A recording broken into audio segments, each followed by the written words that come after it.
हरे कृष्णा, राधे राधे। बहुत स्वागत है आपका आपके अपने YouTube चैनल आध्यात्मिक टॉक्स में। और मैं विभा मिश्रा हमेशा की तरह कामना करती हूँ कि आप सभी पर श्री हरि की कृपा हमेशा बनी रहे। दोस्तों, आज इस वीडियो में मैं आपको बताऊंगी कि श्राद्ध में पितृपक्ष कब से शुरू हो रहे हैं, श्राद्ध हमें कैसे करना चाहिए, सरल विधि में श्राद्ध किसको करना चाहिए और किसको नहीं करना चाहिए। तो ये सारी बातें आपको वीडियो में मिलने वाली हैं। यदि आप मेरे चैनल पर पहली बार आए हैं तो आपसे अनुरोध है कि आप चैनल को सब्सक्राइब कर दीजिए, ताकि ये आगे भी जो है पितृपक्ष के जो भी 15 दिन के पितृपक्ष होते हैं उसकी सारी जानकारी आपको बाय वन वीडियो के द्वारा मिलती रहे आपको।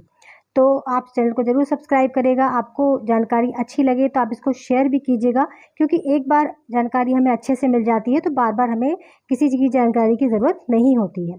तो वीडियो को शुरू करते हैं समय को ना गवाते हुए। तो सबसे पहले कि जो है 2023 में पितृपक्ष कब से शुरू हो रहे हैं।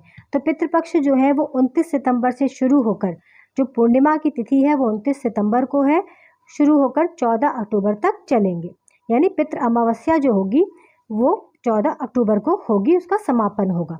तो अब हम ये जानते हैं कि हमें श्राद्ध क्यों करने चाहिए। देखिए, जैसे कि हम अपने त्यौहार मनाते हैं, होली मनाते हैं, दिवाली मनाते हैं, देवी को प्रसन्न करने के लिए नवरात्रों की पूजा करते हैं, उसी प्रकार हमारे शास्त्रों में पितरों को प्रसन्न करने के लिए ये 15 दिन बेहद महत्वपूर्ण होते हैं।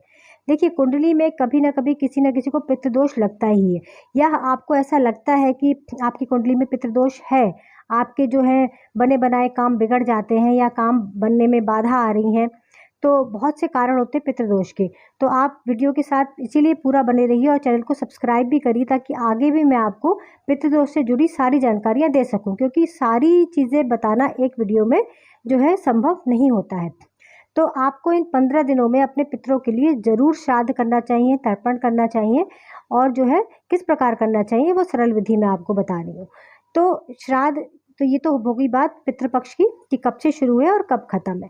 पितृपक्ष में जो तर्पण होता है, पितरों की जो श्राद्ध होती है, उसका समय जो होता है वो दोपहर में होता है। लगभग मतलब 11 बजे के बाद ही आप श्राद्ध की प्रक्रिया जो है वो करें। 11:30 के बाद 12 बजे शुरू करें तो श्राद्ध कार्य जो होता है, तर्पण होता है, वो दोपहर के टाइम में किया जाता है। ऐसा नहीं है कि सुबह के टाइम में ब्रह्म मुहूर्त में आप सुबह में करें। तो सुबह में जो टाइम होता है वो देवी देवताओं का समय होता है, दोपहर में हमारे पितरों का समय होता है। तो आप जब भी श्राद्ध का कोई भी कार्य करें तो वो दोपहर में करें।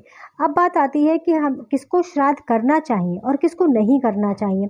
वैसे तो देखिए, श्राद्ध जो है वो सभी को करना चाहिए। हमारे शास्त्र कहते हैं कि हमारे अंदर 3 पीढ़ियों का कर्जा होता है, और ये वैज्ञानिक भी मानता है कि 3 पीढ़ियों का जो जीन्स होता है वो हमारे अंदर होता है। कभी देखिए, किसी को कोई बीमारी होती है तो पूछा जाता है कि क्या ये बीमारी इनके पिता में थी, या उसके पिता में थी, दादा में थी, परदादा में थी। तो 3 पीढ़ियों तक का श्राद्ध करना होता है, क्योंकि उनका कर्ज हमारे ऊपर होता है। और यदि आप अपने पितरों का जो है ज़मीन जायदाद उनके उसमें रह रहे हैं या उसको जो है इस्तेमाल कर रहे हैं, तो वो भी एक कर्जा बताया जाता है कि इसलिए हमें श्राद्ध जरूर करना चाहिए।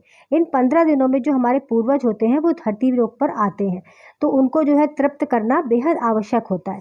एक बार को देखिए, देवी देवता अगर रूठ जाते हैं तो उन्हें मनाना आसान होता है, लेकिन अगर हमारे पितृ हमसे रूठ गए तो देवी देवताओं से भी वो नहीं मानते, फिर आपके जो है बने बनाए कार्य भी बिगड़ने लगते हैं। इसलिए 15 दिनों में आप श्राद्ध जरूर करें, सभी को करना चाहिए।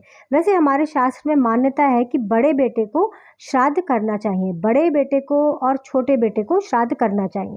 लेकिन अब कुछ लोगों का प्रश्न ये होता है कि हम अगर 4 भाई हैं या 3 भाई हैं, तो क्या हम बीच में जो लोग हैं, बीच के जो भाई हैं वो बेटे हैं, वो श्राद्ध नहीं कर सकते हैं क्या? तो ऐसा बिल्कुल भी नहीं है। देखिए, श्राद्ध का मतलब ही होता है श्रद्धा। अगर आपके अंदर भाव है, आप भी उनके बेटे हैं, आप उनकी जो चीज़ें हैं वो ग्रहण करी है, आपने भी उनकी ज़मीन जायदाद, उनका घर, तो आप पर भी ये कर्ज बनता है कि आप उनके लिए भी श्रद्धा से कुछ ना कुछ करें। तो सभी को श्राद्ध करना चाहिए।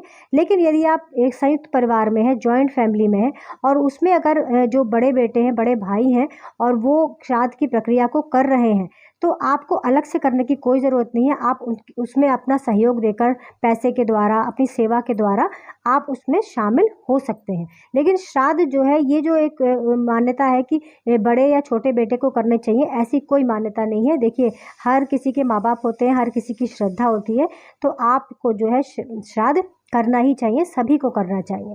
तो इस प्रकार देखिए श्राद्ध की ये प्रक्रिया होती है। यदि आप 15 दिन जो तर्पण के होते हैं 15 दिन ना कर पाए तो आप आखिरी की जो अमावस्या होती है पितृ अमावस्या, उस दिन भी कहते हैं कि आप अपने दादा के लिए, परदादा के लिए, अपने नाना नानी के लिए जो है श्राद्ध कर सकते हैं। और ऐसा भी नहीं है, बहुत लोग का प्रश्न है कि हमारे माता पिता हैं तो क्या हम श्राद्ध कर सकते हैं? देखिए बिल्कुल कर सकते हैं। श्राद्ध जो होता है वो 3 पीढ़ियों के लिए होता है। आपके माता पिता हैं तो आप अपने दादा के लिए कर सकते हैं, परदादा के लिए कर सकते हैं, आपके नाना नानी नहीं है तो आप उनके लिए भी श्राद्ध कर सकते हैं। तो इस तरह से आप श्राद्ध की जो है प्रक्रिया, इन नियमों का पालन करें और चैनल को आप सब्सक्राइब ज़रूर कर लीजिए, क्योंकि श्राद्ध से जुड़ी बहुत सी चीज़ें हैं जो आगे की वीडियो में आपको मिलने वाली हैं।